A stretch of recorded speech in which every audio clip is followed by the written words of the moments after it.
कार्तिक महामहत्तम अध्याय 17। हरे कृष्णा, राधे राधे।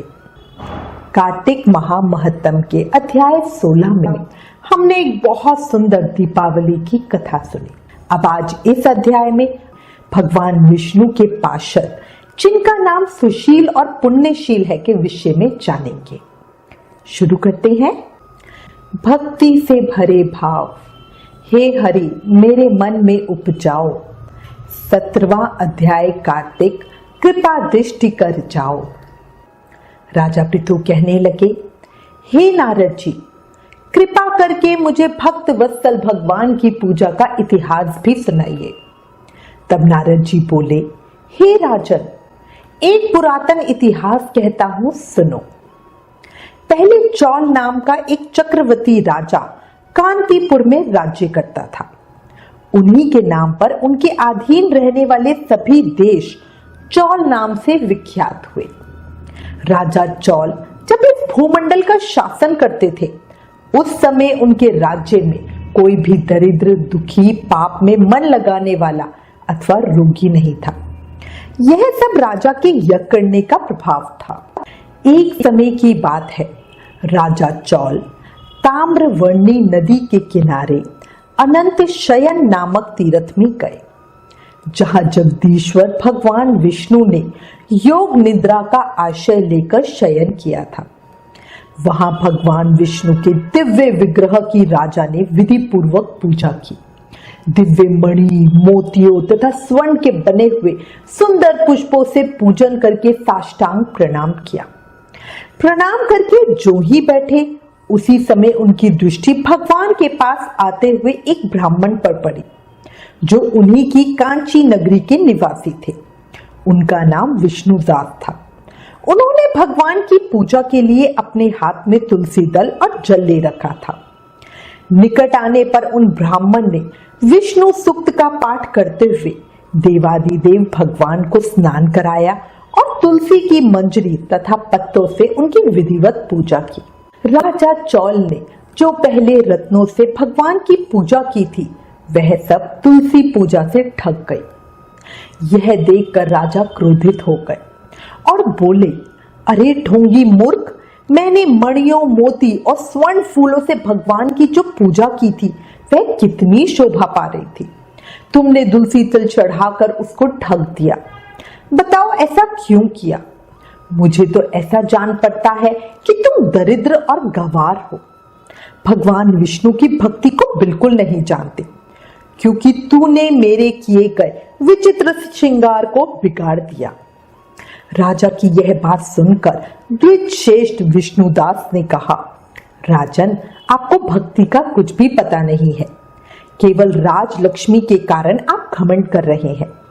बतलाइए तो, आज से पहले आपने कितने वैष्णव व्रतों का पालन किया है?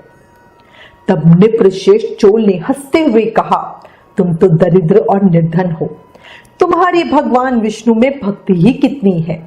तुमने भगवान विष्णु को संतुष्ट करने वाला कोई भी यज्ञ और दान आदि नहीं किया, और ना पहले कभी कोई देव मंदिर ही बनवाया है।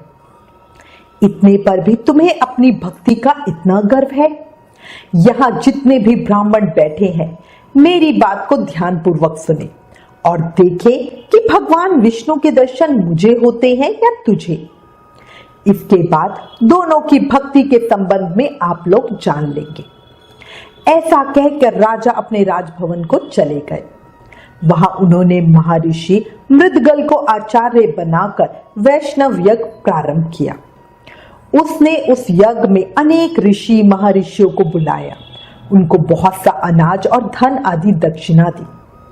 उधर सदैव भगवान विष्णु को प्रसन्न करने वाले शास्त्रोक्त नियमों में तत्पर विष्णुदास भी व्रत का पालन करते हुए वहीं भगवान विष्णु के मंदिर में टिक गए। उन्होंने माघ और कार्तिक के उत्तम व्रत का अनुष्ठान, तुलसी वन की रक्षा, एकादशी को द्वाअक्षर मंत्र का जाप, नृत्य, गीत आदि मंगलमय आयोजनों के साथ प्रतिदिन षोडशोपचार विधि से भगवान विष्णु की पूजा आदि नियमों का आचरण किया। वे प्रतिदिन चलते फिरते और सोते हर समय भगवान विष्णु का स्मरण किया करते थे। उनकी दृष्टि सर्वत्र सम हो गई थी। वे सब प्राणियों के भीतर एकमात्र भगवान विष्णु को ही स्थिर देखते थे। इस प्रकार राजा चौल और विष्णुदास दोनों ही भगवान लक्ष्मीपति की आराधना में संलग्न थे। दोनों ही अपने अपने व्रत में स्थिर रहते थे और दोनों की ही संपूर्ण इंद्रिया तथा समस्त कर्म भगवान विष्णु को समर्पित हो चुके थे। इस अवस्था में उन दोनों ने दीर्घ काल व्यतीत किया।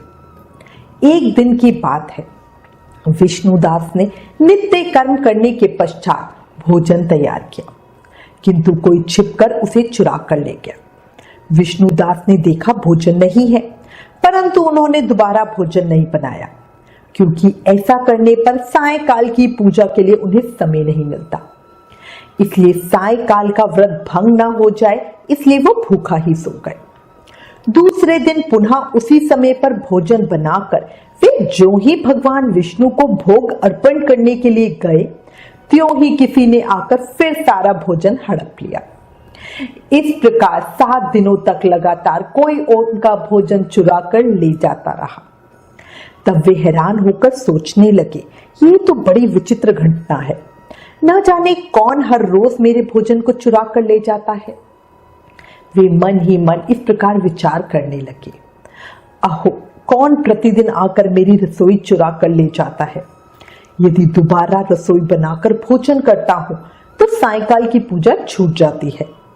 यदि रसोई बनाकर तुरंत ही भोजन करूं तो ये उचित ना होगा और मुझसे यह हो भी ना सकेगा, क्योंकि भगवान विष्णु को सब कुछ अर्पण किए बिना कोई भी वैष्णव भोजन नहीं करता।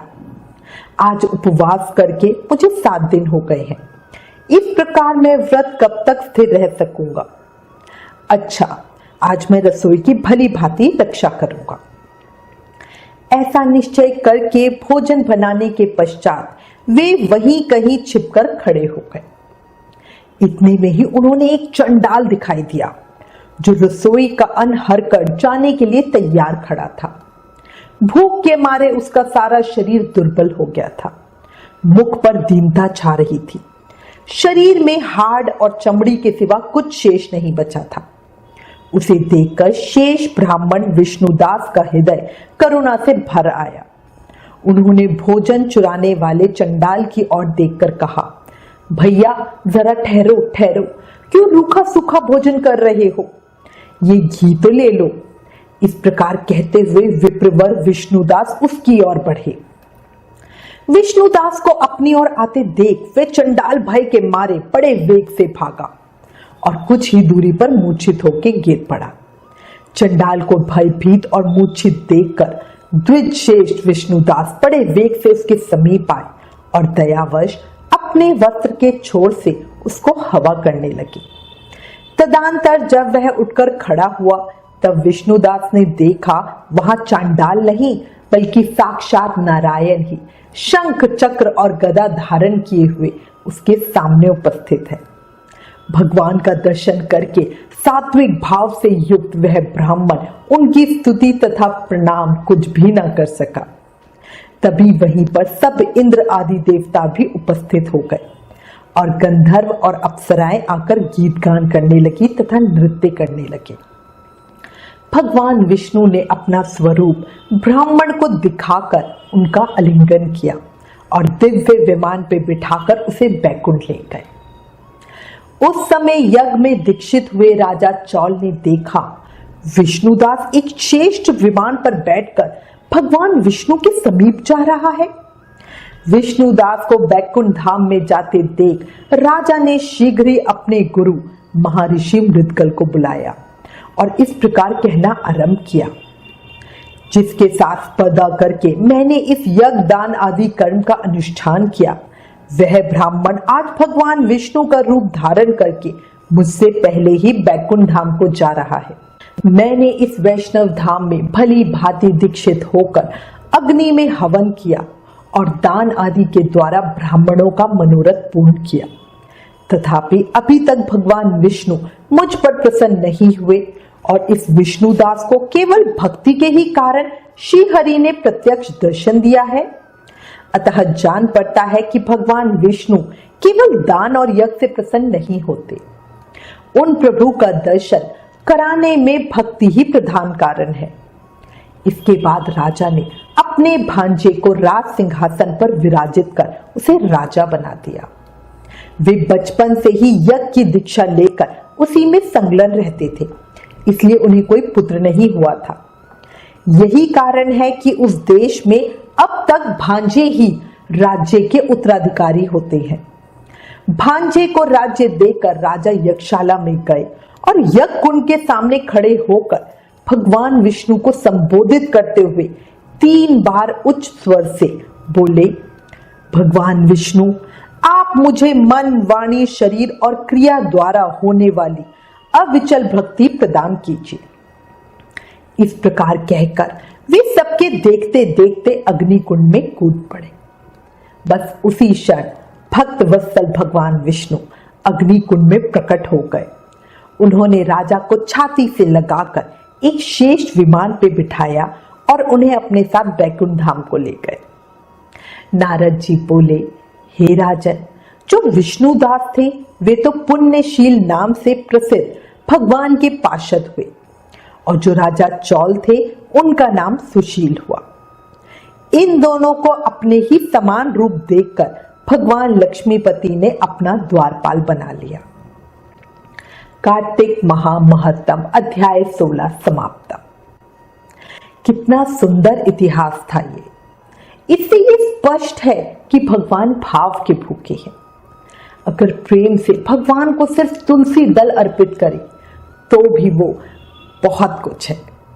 घमंड में चढ़ाया हुआ सोना, हीरा, चांदी, मोती भी सब बेकार है। विचार करो। कल कार्तिक महामहत्तम के अगले अध्याय को सुनेंगे। तब तक नाम जाप करते रहो और याद रखो, कलयुग केवल नाम आधार। इसलिए प्रेम से, मन से, भाव से, हर सांस के साथ बोलो, हरे कृष्ण कृष्ण कृष्ण हरे हरे, हरे राम राम राम हरे हरे। जय श्री कृष्ण।